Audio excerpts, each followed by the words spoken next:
If you are over 65 and still driving the same way you have for the past 20, 30, 40 years, 2026 could be the year your license gets flagged, your insurance quietly spikes, or your registration gets denied, and you will not see it coming, not because you are a bad driver, but because the rules changed while you were not looking.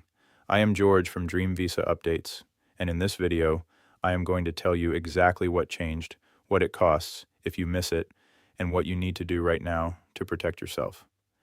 Let us start with the biggest trap-catching drivers right now in early 2026. It is not speeding. It is not alcohol. It is your phone. For years, most states use secondary enforcement for distracted driving. That meant an officer needed another reason to pull you over first. A broken taillight, a rolling stop. Your phone alone was not enough. That protection is gone.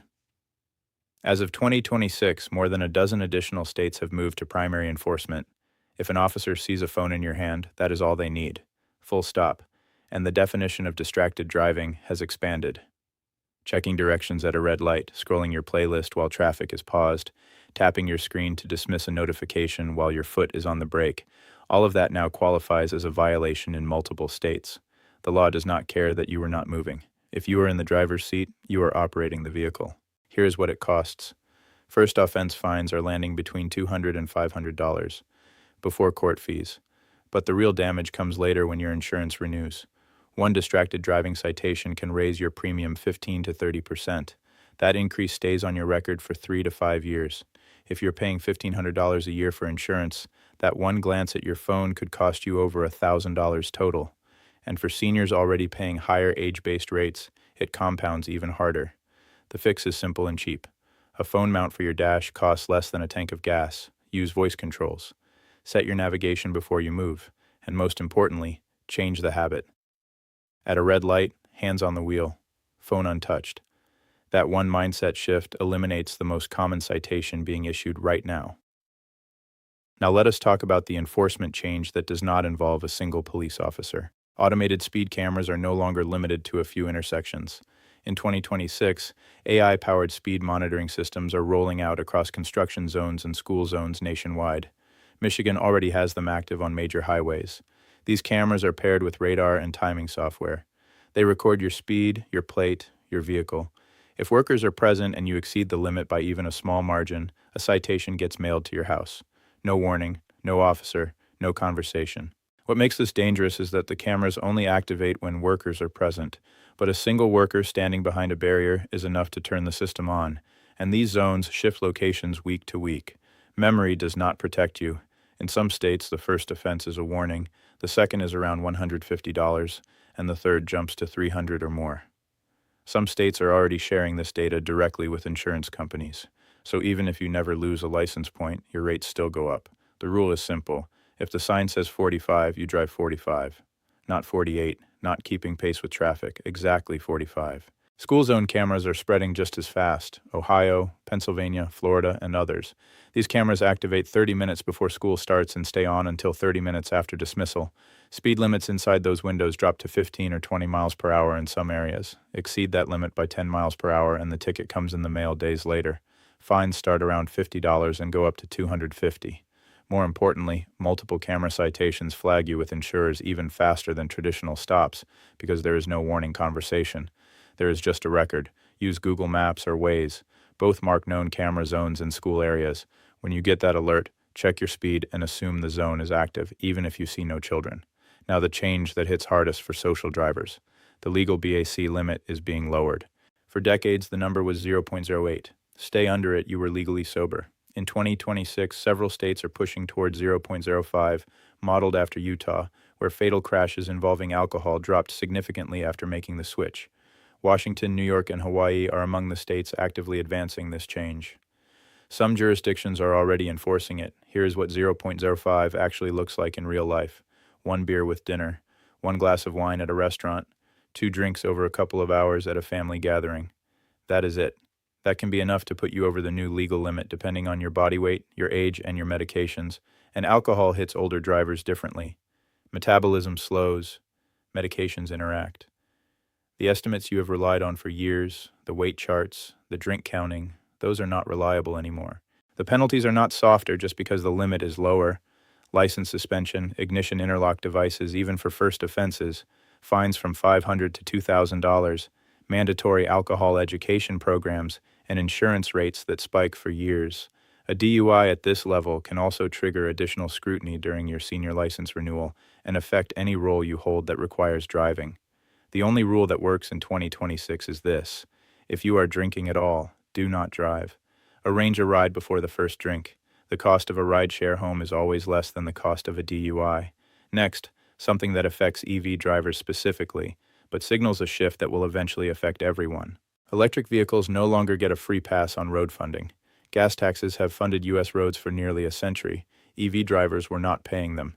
States noticed the funding gap. By January 2026, more than 40 states have implemented annual EV road use fees. These are already showing up on registration renewals.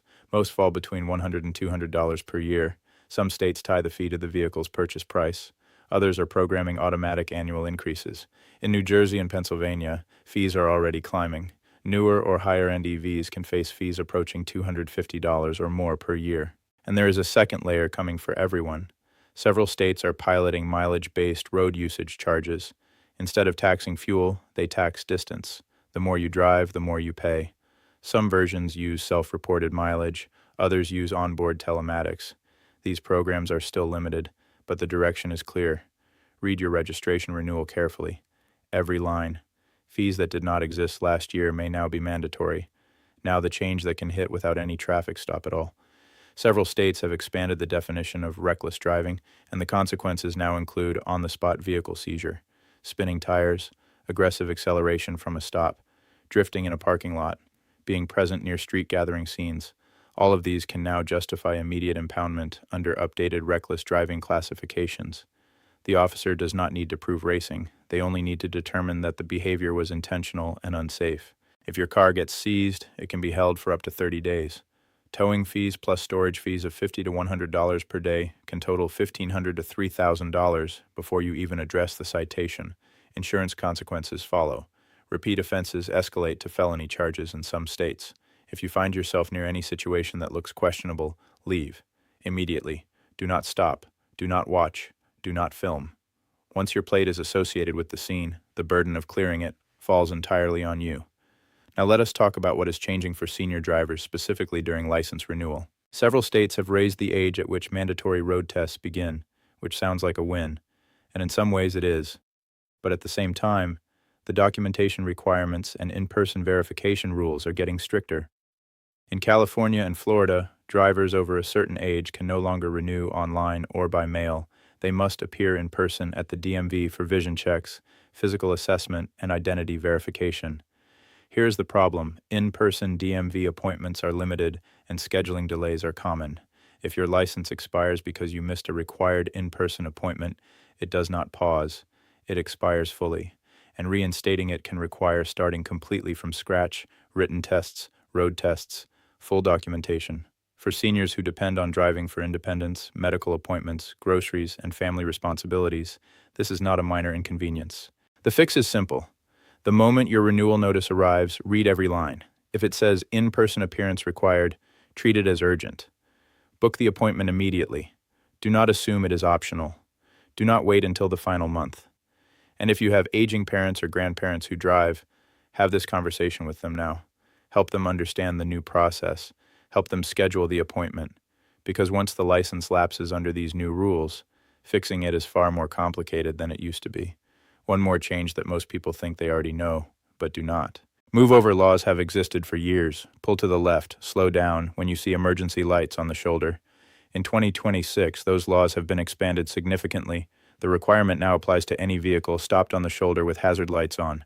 Tow trucks, maintenance vehicles, regular passenger cars broken down on the side of the road. If you pass that stopped vehicle in the closest lane without moving over or significantly slowing down, that is now a moving violation in multiple states.